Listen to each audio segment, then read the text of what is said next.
So I want to talk to you guys about your future specifically. There is a lot going on in the world right now, and it reminds me of the world that existed in the 1990s. We are facing a similar transition from the software economy to an AI economy, and I'm going to differentiate between the two because they are indeed different. There's almost the exact same level of superiority of AI over software that software had over paper and ink. Understand that software solved a certain class of problems that paper and ink couldn't solve. Well, they could solve them, but software could do it a lot faster. Software was really good at those repetitive tasks that you had to hire a lot of humans to do. And humans are expensive, and software was way cheaper than humans. So a lot of money was invested in writing software that replaced all of those kind of low-level clerical tasks. And by the late 1990s, most of those low-level clerical tasks were gone. They were all done by software. And now, fast forward to 2020, and there's almost none of those low-level clerical tasks being done now. All of those humans have been worked out of the chain of effort by software. Now, AI, there's always been this class of problems that software couldn't solve. Even though software put millions of humans out of work, changed the way people did work forever, there was always this class of problems that software couldn't solve.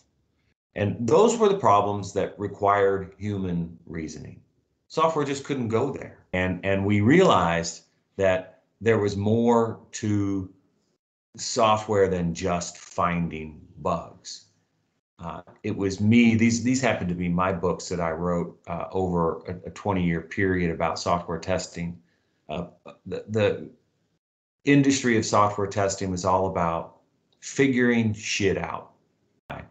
But these books aren't really about how to test, even though they are. They're really about how to understand the problem of software testing and then how to methodically deal with that.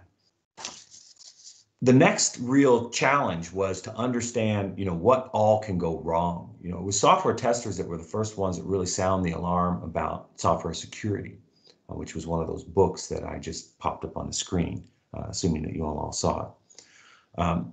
In 1986, the very first security vulnerability in MS-DOS was released. It was called the Brain, and it was released from Pakistan because a couple of Pakistani developers had written some code and people were pirating it, and they were pissed off. And so they injected a bug in it that purposefully modified the boot sector of the machines that it was installed on illegally. And they didn't realize how much pirated software was spreading when AOL came out in the early 90s, and all of a sudden we were dealing with network software. The first thing software developers did was break it. That's what we do. And someone wrote the first phishing virus. It was called, so instead of AOL, it was called AOHEL.